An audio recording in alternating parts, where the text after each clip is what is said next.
షాద్ నగర్ వైపు ఉన్న మన స్వర్గసీమ వెంచర్లో ప్లాట్లు కొన్న వాళ్ళంతా సంతోషంగా ఉన్నారు. ఒక్కసారి విజిట్ చేయండి.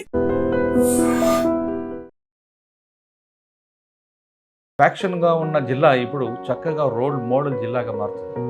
ఇప్పుడు మనం మీనాక్షమ్మ సమ్మిళిత వికాస కేంద్రం.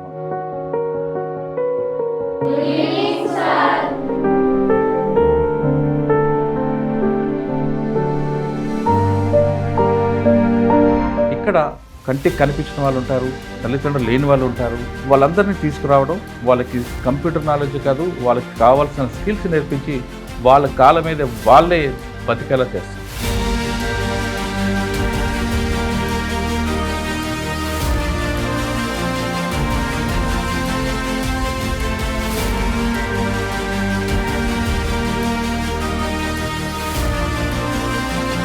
వాళ్ళ పాటలు వింటే మనకి సిరివెల్ల సీతారామ శాస్త్రిలో ఆ సిరివెల్లలో పాట కూడా గుర్తొస్తాయి. ఆ పాటల్లో అర్థం కూడా గుర్తుకొస్తుంది. కంట కన్నీరు కారుస్తుంది. అమ్మగా కోరుకుంటున్నా, కోరికే పాడుకుంటున్నా, కలతలెరగని లోకంలో కాలమాగిపోయి, వన్నె తగ్గని చంద్రునిలా నువ్వు ఎదుగుతుంటే. మా ఆశా వర్కర్ చేస్తుంది సార్. నాన్న డాబీ పని చేస్తారు సార్. మాది సత్యసాయి డిస్ట్రిక్ట్ వెన్నెలమ్మ చెరువు విలేజ్ సార్.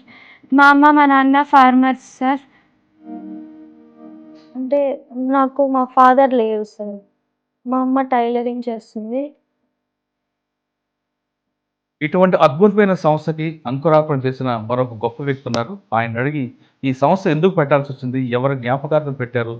ఒక వ్యక్తిగా చిన్న బీద కుటుంబం నుండి వచ్చాను. నా భార్య 19లో చనిపోయింది. ఆమె జ్ఞాపకార్థం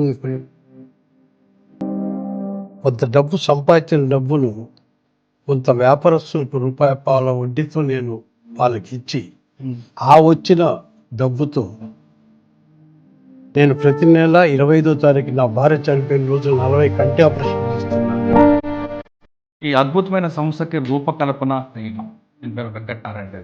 ఈయన కూడా పుట్టిన తనలాగే ఎవరికి మరొక ఇబ్బంది కలగకుండా, తన పడ్డ బాధలు మరొకరు చూడకుండా, ఈ ప్రపంచం తన చూడపైన ఈ ప్రపంచంలో వేరే వాళ్ళకు కళలో చూడాలనే ఆనందంతో ఈ సంస్థ రూపకల్పన చేశారు. చిన్నతనంలోనే ఆస్తి తగాదాల వల్ల మా అమ్మ పురుగుల మందు అయి చనిపోతే నేను స్టార్ట్ చేశాను, చేస్తున్నాను, మాకు కొంత సాయం చేయండి అంటే ఎవరు ముందుకు రాలేదు సార్. సార్, ఈ నడుపుతున్న క్రమంలో మీకు ఎలాంటి ఇబ్బందులు లేవా? చాలా ఇబ్బందులు ఉంటాయి సార్. ఎందుకంటే అమ్మాయిలు. Welcome to I dream. Anantapuram జిల్లా అనగానే గతంలో ఫ్యాక్షన్ ఇవంతా కనిపించేది. కానీ ఇప్పుడు అనంతపురం జిల్లా ఆంధ్రప్రదేశ్లో కాదు, భారతదేశంలోనే ఒక రోల్ మోడల్ జిల్లాగా మారుతుంది. ఈ జిల్లాలో రకరకాల కార్యక్రమాలకి ఒక వేదిక అవుతుంది. మనం కొన్ని కార్యక్రమాలు చూస్తే ఎక్కడైనా గల్ఫ్ విక్టిమ్స్ ఉంటే వాళ్ళు తీసుకొచ్చి వాళ్ళకి ఒక ఉపాధి కల్పించే కొన్ని సంస్థలు ఉంటే, రాష్ట్రం మొత్తం మీద ఉన్న ఎవరైనా అంధులు ఉంటే వాళ్ళకి ఇక్కడ ఉపాధి కల్పించి వాళ్ళకి చదువు స్కిల్స్ నేర్పించే కేంద్రం మరొకటి చూపిస్తారు. అంటే ఫ్యాక్షన్గా ఉన్న జిల్లా ఇప్పుడు చక్కగా రోల్ మోడల్ జిల్లాగా మారుతుంది. ఇప్పుడు మనం మీనాక్షమ్మ సమ్మిళిత వికాస కేంద్రం. ఇక్కడ కంటికి కనిపించిన వాళ్ళు ఉంటారు, తల్లిదండ్రులు లేని వాళ్ళు ఉంటారు. వాళ్ళందరినీ తీసుకురావడం, వాళ్ళకి కంప్యూటర్ నాలెడ్జ్ కాదు, వాళ్ళకి కావాల్సిన స్కిల్స్ నేర్పించి వాళ్ళ కాళ్ళ మీద వాళ్ళే బతికేలా చేస్తుంది. కేవలం భగవంతుడు వాళ్ళకి చూపు ఒక్కటే ఇవ్వలేదు, అదొక్కటే. కానీ మిగతా తెలివితేటలు, వాళ్ళకున్న జ్ఞానం మిగతా ఎవరితో సరిపోల్చడం. అంత చక్కగా ఉంటారు. వాళ్ళకి చూడాల్సింది ప్రకృతిని చూడలేని ఒక బాధ మినహాయించి వాళ్ళన్నీ కూడా చేస్తుంటారు. చక్కగా కంప్యూటర్ నేర్పిస్తారు, మంచి పాటలు పాడతారు, అదేవిధంగా మంచి వంటలు చేస్తారు. ఒక క్రమశిక్షణతో పెరిగే బాలికలు అందరూ. వీళ్ళది ఒక్కొక్కరిది ఒక్కొక్క కాదు ఉంటుంది. ఇప్పుడు మనం కొంతమంది మాట్లాడితే వాళ్ళ పాటలు వింటే మనకి సిరివెల్ల సీతారామ శాస్త్రిలో ఆ సిరివెల్లలో పాట కూడా గుర్తొస్తాయి. ఆ పాటల్లో అర్థం కూడా గుర్తుకొస్తుంది. కంట కన్నీరు కారుస్తుంది. ఇటువంటి అమ్మాయిల్ని మీకు పరిచయించడం నాకు ఒక అదృష్టంగా భావిస్తున్నాను. మీరు కూడా చూడండి, మీతో ఇలా ఏ విధంగా వీళ్ళు బాధలు ఉంటాయో కూడా ఒకసారి ఆలోచించండి, మీరు కూడా వినండి. ప్రస్తుతం మనం శ్రావణి నా అమ్మాయి శ్రీకాకుళం జిల్లా శ్రీకోరం నుంచి వచ్చింది అమ్మాయి, మా జిల్లా నుంచి వచ్చింది. ఏ విధంగా ఇక్కడికి వచ్చింది, ఇక్కడికి వచ్చాక ఏంటి నేర్చుకుంది అమ్మాయిని, ఆమె మాటలు విన్నాం. శ్రావణి, హాయ్, ఎలాగున్నావు? బాగున్నాను సార్. బాగున్నావు. అమ్మ నాన్న ఏం చేస్తావు? శ్రీకాకుళంలో ఎక్కడ ఉంటావు నువ్వు? ఇక్కడ రావడానికి గల కారణం ఏంటి? ఇక్కడికి వచ్చాక ఏం నేర్చుకున్నావు? సార్ మా ఆశా వర్కర్ చేస్తుంది సార్. నాన్న తాపీ పని చేస్తారు సార్. ఎక్కడ శ్రీకాకుళమా? అవును సార్. శ్రీకాకుళంలో అరసవెల్లి పుట్టుక నుంచి నీకు కనిపించదమ్మా? కనిపించదు సార్. అచ్చా, కానీ శ్రీకాకుళము ఎప్పుడు టెంపుల్కి వెళ్ళావా? వెళ్ళాను సార్. అరసవెల్లి సూర్యభగవాన్ దర్శనం చేసుకున్నావా? చేశాను సార్. అక్కడ నీకు బాగా నచ్చింది ఏంటి శ్రీకాకుళం జిల్లాలో మనకి? శ్రీకాకుళంలో శ్రీముఖలింగం టెంపుల్. శ్రీముఖలింగం టెంపుల్ ఆ శ్రీకాకుళం కాదు, వేరేగా ఉంటుంది, నర్సంపేట దాటాక ఉంటుంది. ఇంకేమైనా వచ్చాయి? మన సూర్యనారాయణ టెంపుల్. స్కూల్ ఎక్కడ చదువుకున్నావు శ్రీకాకుళంలో? నేను చదివింది వైజాగ్లో సార్, శ్రీకాకుళంలో కాదు. ఇక్కడికి ఎందుకు వచ్చావమ్మా? హైయర్ ఎడ్యుకేషన్ కోసం వచ్చాను సార్. వచ్చావు. ఇక్కడ ఎలాగుంది వాతావరణం, స్కిల్ నేర్పడం అంతా, కంప్యూటర్ నాలెడ్జ్ తెలుగు వస్తుంది? ఇక్కడ చాలా బాగా నేర్పిస్తున్నారు సార్. ఇక్కడ వాతావరణం అది బాగుంది సార్. ఇక్కడ వచ్చావు కదా, నేర్చుకుంటున్నావు. అమ్మా నాన్న ఇప్పుడు గుర్తు రాలేదా? వచ్చారు సార్. ఏం చేస్తావు అప్పుడు? అందరిలోని కలిసిపోతాను సార్. అమ్మ అవునా? ఆ ఫీలింగ్స్. అమ్మ మీద మంచి పాట పాడతావు కదా, పాడు మరొకసారి నా కోసం. అమ్మగా కోరుకుంటున్నా, కోరికే పాడుకుంటున్నా, అమ్మగా కోరుకుంటున్నా, కోరికే పాడుకుంటున్నా, నూరేళ్ళు జరపాలని నీ పుట్టిన రోజుని. Happy birthday to you, happy birthday to you, happy birthday చిన్ని కన్నా, హ్యాపీ బర్త్డే టు. పాడు, ఇంకా పాడు. కలతలెరగని లోకంలో కాలమాగిపోయి, వన్నె తగ్గని చంద్రునిలా నువ్వు ఎదుగుతుంటే, నువ్వే కదా ఈ అమ్మకి ఓ పెద్ద కానుక, నేడు ఏమివ్వగలనంటూ నేను ఆశించడం తప్ప, నూరేళ్ళు జరపాలని నీ పుట్టిన రోజుని. Happy birthday to you, happy birthday to you, happy birthday చిన్ని కన్నా, హ్యాపీ బర్త్డే టు యూ. తరరరరానా తరరరరానా తరరరరానా తరరరరానా. ధన్యవాదాలు. ఈ పాట ఎవరు రాశారు తెలియదు, కానీ నువ్వు నేర్చుకున్నావు. అవును సార్. ఈ పాటకి అమ్మకు అంకితమా? అవును సార్. అమ్మ ముందు ఎప్పుడు పాడావా నువ్వు? లేదు సార్. ఇప్పుడు పాడి వినిపించలేదు అమ్మకి? లేదు సార్. ఓకే. ఇప్పుడు శ్రీకాకుళం జిల్లా చెందిన ఈ అమ్మాయి చక్కగా పాడింది. ఇప్పుడు నెక్స్ట్, ఇప్పుడు శ్రీకాకుళం జిల్లాకు చెందిన ఆమదాల వలసకి చెందిన ఒక అమ్మాయి ఉంది. ఆ అమ్మాయి ఎందుకు ఇంత దూరం వచ్చింది, ఆమదాల వలస నుంచి అనంతపురం ఎలా వచ్చింది, ఇక్కడ వచ్చిన తర్వాత ఆమె నేర్చుకుంది ఏంటో ఆమె మాట్లాడింది. చెప్పమంది, పేరేం పేరు, ఆమదాల వలస నుంచి అనంతపురం ఎలాగ వచ్చావు? మా ఫాదర్ డెత్ సార్, మా మదర్ ఫార్మర్ సార్. మేము చదువుకునేది 1 to 8 మన మామూలు సైటెడ్ స్కూల్లో చదువుకున్నాం సార్. నెక్స్ట్ ఇక్కడ Visakhapatnam school 8th to 9th sir. అక్కడ అయినాక ఇక్కడ మన ఉషా మేడం అని ప్రొఫెసర్ సార్లు మాకు ఇక్కడికి తీసుకొచ్చినారు సార్. ఇక్కడ వాతావరణం, ఫుడ్ దేనికైనా లోటు లేదు సార్. మాకు చూసుకునే విధంలోనైనా చాలా బాగుంటుంది సార్. అదేవిధంగా ఏదైనా బాగలేకపోయినా చాలా కేర్ తీసుకోవడం. నెక్స్ట్ చెప్తాను, ఏం నేర్చుకుంటున్నావు ఇక్కడ? Computer sir and spoken English sir. బాగుందా? బాగుంటుంది సార్. అప్పుడప్పుడు అమ్మ గుర్తుకొస్తుందా? వస్తారు సార్. ఏం చేస్తావు అప్పుడు? మన మేడంనే అమ్మగా గుర్తు చేసుకుంటాం సార్. అబ్బో, అంటే అమ్మ జన్మనిచ్చిన మర్చిపోతాను? మర్చిపోం సార్, కాకపోతే మరి ప్రజెంట్ ఇప్పుడు ఏం చేస్తాం సార్. అప్పుడప్పుడు ఎలా అనిపిస్తుంది ఆమదాల సార్? అనిపిస్తుంది సార్. వెళ్తున్నావా ఈ మధ్య సార్ మేము వచ్చేది ఇంకా. మళ్ళీ వస్తూ వెళ్తావు సెలవులకి? Yes sir. సరే. అలాగే కాలేజీకి వెళ్ళే వచ్చే టైం అప్పుడు కరెక్ట్గా ఉంటారు సార్, మాకు ఆపదలు ఆదుకుంటారు సార్ ఏదైనా సరే. Thank you sir.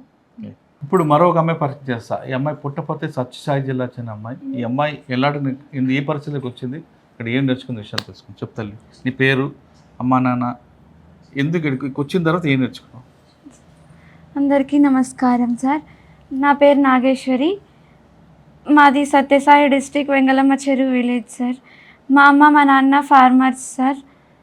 నేను పుట్టుకతోనే బ్లైండ్ సార్. నేను 1 to 10 దాకా ఆర్డిటీలో చదువుకున్నాను సార్. ఇప్పుడు హైయర్ ఎడ్యుకేషన్ కోసం మీనాక్షమ్మ సమృద్ధి వికాస కేంద్రానికి వచ్చినాను సార్. ఇక్కడ నేను నా ఇంటర్మీడియట్ కంప్లీట్ చేసుకున్నాను సార్. కంప్యూటర్, స్పోకెన్ ఇంగ్లీష్ నేర్చుకుంటున్నాను సార్. ఇంగ్లీష్ మాట్లాడతా బాగా? ఇంకా ఈ మధ్యనే సరే, నేర్చుకుంటున్నాను. నేర్చుకున్న తర్వాత పెద్ద ఏం అవుదాం అనుకుంటున్నావు నువ్వు? టీచర్ అవుదాం అనుకుంటున్నాను. ఎందుకు? అంటే ఒక టీచరే కదండి సార్, వేరే ఏ ఎంప్లాయీస్నైనా, ఏ ఇంజనీర్స్ని ఎట్లా ప్రిపేర్ చేసే ఛాయిస్ అనేది ఒక టీచర్కి ఉంటుంది కదా.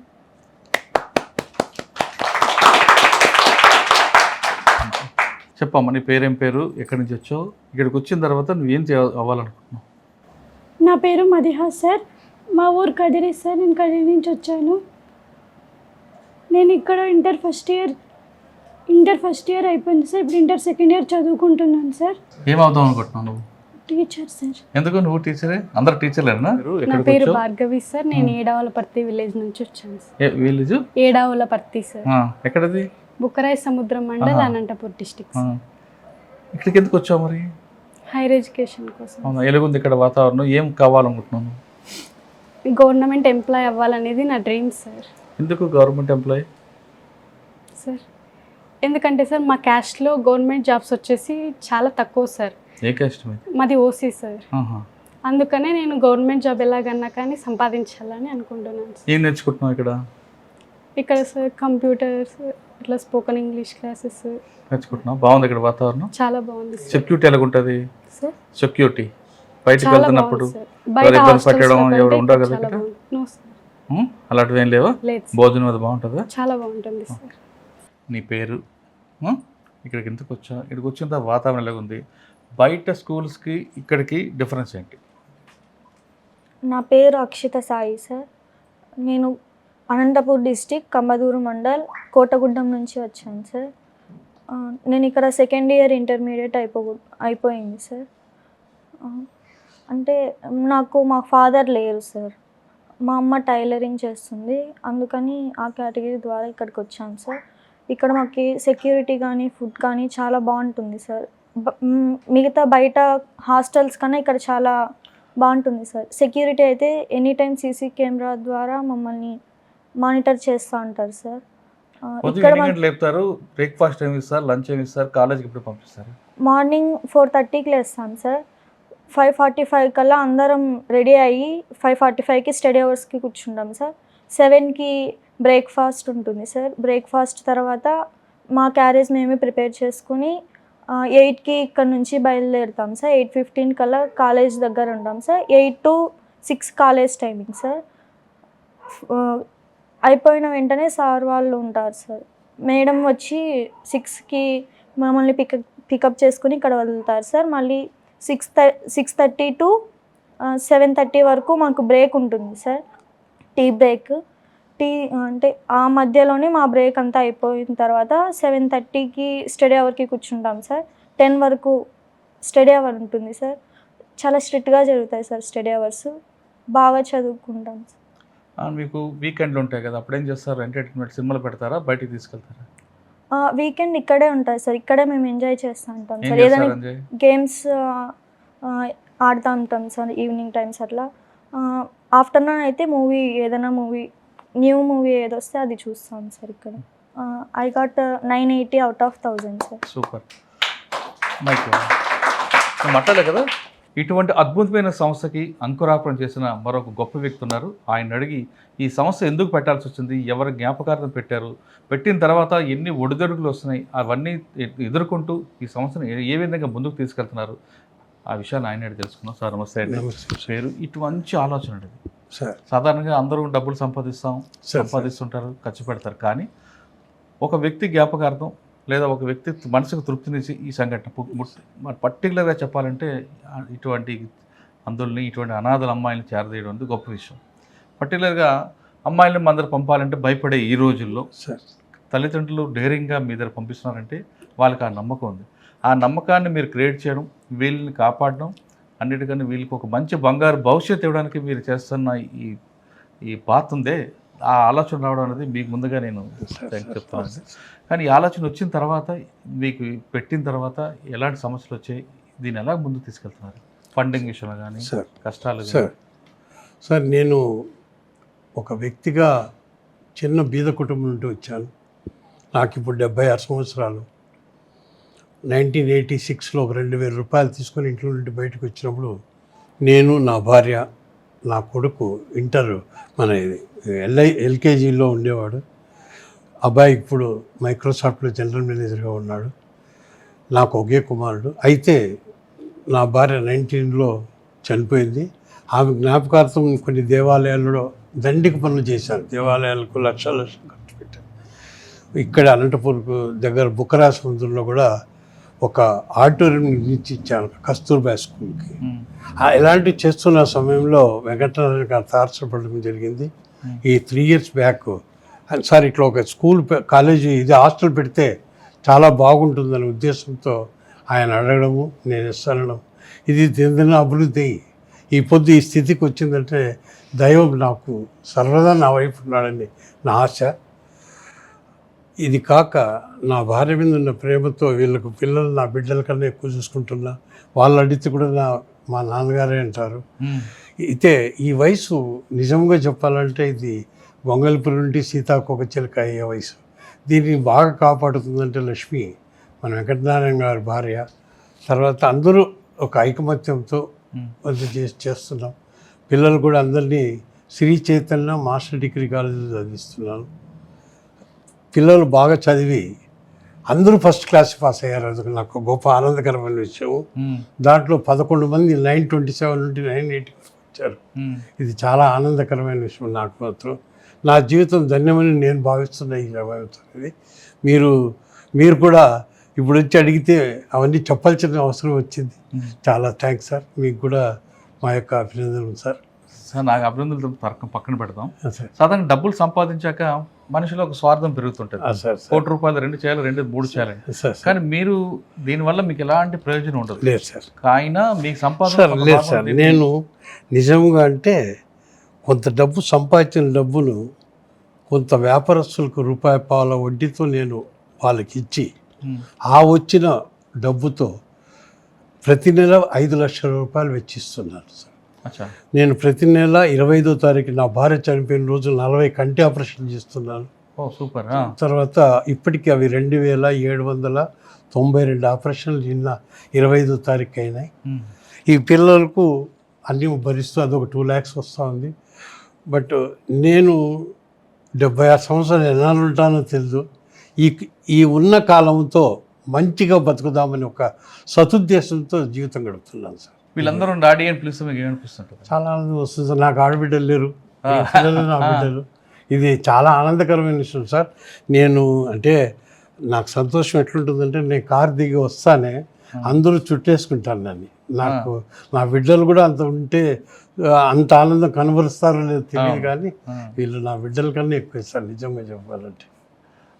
Sir thanks. సాధారణంగా భార్య చనిపోతే రెండో వివాహానికి సిద్ధపడుతున్న ఈ కాలంలో ఈయన మాత్రం భార్య చనిపోయిన ఆమె జ్ఞాపకార్థం ఒక మంచి అద్భుతమైన సంస్థను ఏర్పాటు చేశారు. ఒకే కొడుకు, ఆ కొడుకు మాత్రం నాన్న అని పిలుస్తారు. కానీ ఇక్కడ ఆయనకి వందలాది మంది డాడీ అని పిలుస్తారు, నాన్న అని పిలుస్తారు. ముఖ్యంగా ఆడపిల్లలు లేరు అని లోటు కూడా ఇతను చూశారు. ఇతనికి తండ్రి అయినా, ఇతనికి కొడుకైనా, కూతుర్లైనా వీలే. ఇతను రాగానే, రవికాంత్ గారు రాగానే అందరూ కూడా డాడీ అని పిలుస్తే అంటే అందులో ఆనందం వేరు. అంటే సమాజంకి మనం సంపాదించి సమాజం ఎంతో కొంత ఇవ్వాలి అని భావించిన రవికాంత్ గారి కోరిక నెరవేరాలి. ఇందులోని ఆనందానికి హద్దుల్లో ఉండవు. సంపాదించాము, అది బ్యాంకులో పెడతాము, ఏం కుదురుంటాము, ఎంతకాలం ఉంటాము కాదు, ఎంత పేరు సంపాదించాము అన్నది ప్రధానంగా కనిపిస్తుంది. కాబట్టి దానికి the best role model Ravikanth గారు. ఇక ఈ సంస్థకి రూపకల్పన చేసిన మరొక వ్యక్తి ఉన్నారు, ఆయన మీకు పరిచయం చేస్తారు. ఈ అద్భుతమైన సంస్థకి రూపకల్పన అయిన ఆయన పేరు వెంకటనారాయణ గారు. ఈయన కూడా పుట్టుగా అందరు. ఆయన తనలాగా ఎవరికి మరొక ఇబ్బంది కలగకుండా, తన పడ్డ బాధలు మరొకరు చూడకుండా, ఈ ప్రపంచం తన చూడపైన ఈ ప్రపంచంలో వేరే వాళ్ళకు కళ్ళల్లో చూడాలనే ఆనందంతో ఈ సంస్థ రూపకల్పన చేశారు. ఈ రూపకల్పన చేసిన వ్యక్తి ఆయనతో మాట్లాడి ఆయన ఉద్దేశం తెలుసుకున్నాం. సార్ నమస్తే అండి. నమస్కారం సార్. మీరు ఎలా పెరిగారు, ఆ కష్టాలు, ప్రపంచం మీరు చూడకపోవచ్చు కానీ మిగతా అంతా మీకు తెలుస్తుంటాయి. ఈ సంస్థ రూపకల్పన చేయాలనే విషయం మీకు ఎందుకు వచ్చిందండి? సాధారణంగా నేను పడ్డాను నాకు ఎందుకు లేని భావిస్తుంటారు కొంతమంది. సార్ నేను కోమటికుంట్ల గ్రామం సార్, పుట్లూరు మండలం, అనంతపురం జిల్లా నాది. మా నాన్నగారు కూడా అంధులు సార్. అయ్యో. మా ఇంట్లో మా అన్నగారు కూడా అంధులు సార్, పార్షియల్లీ బ్లైండ్. మా అక్క ఒకతే నార్మల్, మా అమ్మ నార్మల్ సార్. మాకు చిన్నతనంలోనే ఆస్తి తగాదాల వల్ల మా అమ్మ పురుగుల మందు అయి చనిపోతే ఇంటర్మీడియట్ వయసు సార్ నాదే. అప్పుడు మా నాన్నగారు చదివించడానికి చాలా ఇబ్బందులు పడ్డాడు. మా అమ్మ ఉన్నంతకాలం మాకు స్వర్ణయుగం అయితే, మా అమ్మ లేని తర్వాత చాలా ఇబ్బందులు పడ్డాం సార్. ఆఖరికి ఉండిలో దాచిన డబ్బులు పగలగొట్టి కూడా ఫీజులు కట్టాడు మా నాన్న. అంత ఇబ్బందులు పడ్డాము. తర్వాత డిగ్రీలోనే మా చదువులు ఆపాల్సి వచ్చిన సమయంలో ఇక్కడ అనంతపూర్లో రూరల్ డెవలప్మెంట్ ట్రస్ట్ అనే ఒక ఎన్జిఓ ఉంది సార్. అక్కడ చేరి ఈ అందుల పిల్లలకి టీచర్గా జాయిన్ అయ్యాము డిగ్రీ సెకండ్ ఇయర్లోనే. ఒక పక్క విద్యాభ్యాసం కొనసాగిస్తూనే ఆర్డిటీలో కూడా ఈ విద్య ప్రాధాన్యత పెంచుతూ అక్కడ కూడా ఇంక్లూజివ్ హైయర్ ఎడ్యుకేషన్ ప్రమోట్ చేసి అక్కడ కూడా విద్యా వ్యాప్తి కోసము, తర్వాత వికలాంగుల హక్కుల కోసం 14 ఏళ్ళు పనిచేశాను సార్. తర్వాత 2012 డిఎస్సిలో హెచ్జిటీగా పోస్ట్ సంపాదించుకున్న తర్వాత ఒక 3 ఏళ్ళు ఖాళీగా ఉన్నాను సార్. ఖాళీగా ఉన్న తర్వాత నాకు ఇంతవరకు సార్ మీరు గమనించండి, ఆంధ్రప్రదేశ్లో సర్వశిక్ష అభియాన్ అని గవర్నమెంట్ వ్యవస్థ ఉంది. వాళ్ళు 1వ తరగతి నుండి 10వ తరగతి వరకు ఉన్న వికలాంగుల పిల్లలను విద్యాపరంగా అన్ని రకాలుగా ప్రోత్సహిస్తారు. మరి మా జిల్లాలో ఆర్డిటి లాంటి సంస్థ ఉంది.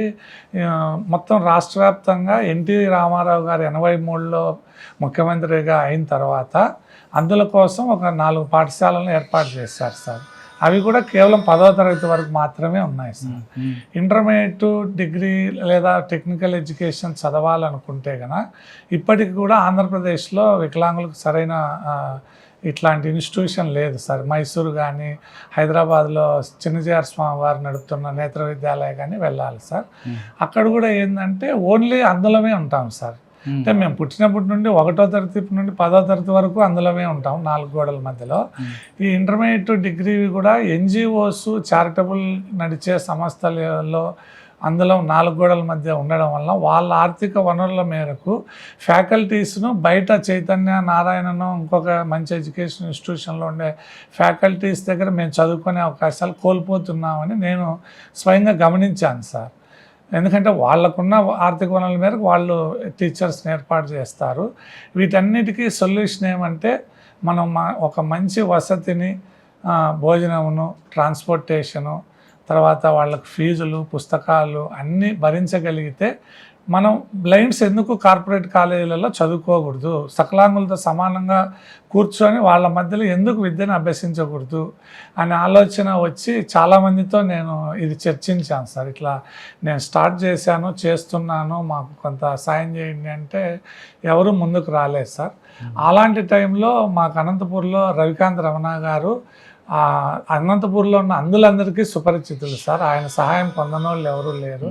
చాలా దేవాలయాలు కట్టిస్తున్నాడు, చాలామంది కంటి ఆపరేషన్లు చేపిస్తున్నాడు అని విని ఆయన దగ్గరికి పోయి నేను సార్ ఇట్లా చేస్తున్నాను, మీరు తోడ్పాటునిస్తే దీన్ని మరింత ముందుకు తీసుకుపోవచ్చు. మనం మంచి, ఎందుకంటే విద్య వికలాంగత్వాన్ని, కులాలను, ధనిక పేదరికం అన్నీ మార్చేది విద్య అని గట్టిగా నమ్మినాను సార్. అందుకు ఒక విద్యను అందించగలిగితే, మంచి నాణ్యమైన విద్యను, వాళ్ళ కాళ్ళ మీద వాళ్ళు నిలబడుకోవడంతో పాటు వాళ్ళ కుటుంబాలను కూడా వాళ్ళు పోషించే స్థాయికి రావాలని మనం ఇది ఇంక్లూజివ్ హైయర్ ఎడ్యుకేషన్ ప్రోగ్రామ్ అని స్టార్ట్ చేశాం సార్. ఈ పిల్లలందరూ 3 కేటగిరీలు ఉంటారు సార్. డిజేబుల్డ్ ఎవరైనా చేరచ్చు సార్, 10వ తరగతి అయిపోయిన వాళ్ళు. తర్వాత నాన్ డిజేబుల్డ్ అమ్మాయిలు ఉన్నారు సార్, వాళ్ళల్లో ఆర్ఫను, సెమీ ఆర్ఫన్ పిల్లలు ఉన్నారు సార్. ఒక అమ్మాయి ఇప్పుడు భార్గవిని మీరు ఇందాక ఇంటర్వ్యూ చేశారు కదా సార్, ఆ అమ్మాయికి 10th లో 561 మార్కులు వచ్చాయి సార్. ఆ అమ్మాయి ఆగస్టు నెల వరకు కూడా ఇక్కడ దగ్గరలో ఊరగాయ ఫ్యాక్టరీలో వాళ్ళ అమ్మ కూలికి వెళ్తూ ఉంటే అమ్మాయి వెళ్ళింది సార్. ఆ అమ్మాయి రెడ్డి సామాజిక వర్గానికి చెందింది కాబట్టి అమ్మాయి ప్రభుత్వంలో ఉన్న గురుకులాల్లోనూ, తర్వాత అట్లా రెసిడెన్షియల్ పాఠశాలల్లో, కాలేజీలలో అప్లై చేసుకున్నా కూడా సీట్ రాలేదు సార్. ఆ నెపంతో అమ్మాయి డ్రాప్ అయింది. తండ్రి లేడు, చాలా బీద కుటుంబం, అమ్మ పనికి పోతేనే జరగల్లా. అలాంటి పిల్లలను కూడా మనం తీసుకొని చదివిస్తే బాగుంటుందని ఆగస్టులో లేటుగా చేరినా కూడా అమ్మాయి ఎంపీసీలో 470కి 457 మార్కులు సాధించింది సార్. సార్, ఈ నడుపుతున్న క్రమంలో మీకు ఎలాంటి ఇబ్బందులు లేవా? చాలా ఇబ్బందులు ఉంటాయి సార్. ఎందుకంటే అమ్మాయిలు, పైగా ఈ సమాజం ఎట్లా ఉందనేది మీకు బాగా తెలుసు. వీళ్ళను ఎప్పటికప్పుడు మేము వ్యక్తిగతంగా కౌన్సిలింగ్ చేస్తాం సార్, మానిటరింగ్ చేస్తాం. నా భార్య తోడు ఉంటుంది. మేము కనీసం డ్రైవర్ని కూడా పెట్టుకోలేదు సార్. నా భార్యకు డ్రైవింగ్ వస్తుంది, నా కొడుకు డ్రైవింగ్ వస్తుంది. వీళ్ళిద్దరు మాత్రమే వీళ్ళను కాలేజీలోకి వదలడము, పిలుచుకురావడం చేస్తాము. బంధువులు తాలూకా అట్లా వాళ్ళ మధ్యలో ఎప్పుడు రానియం సార్.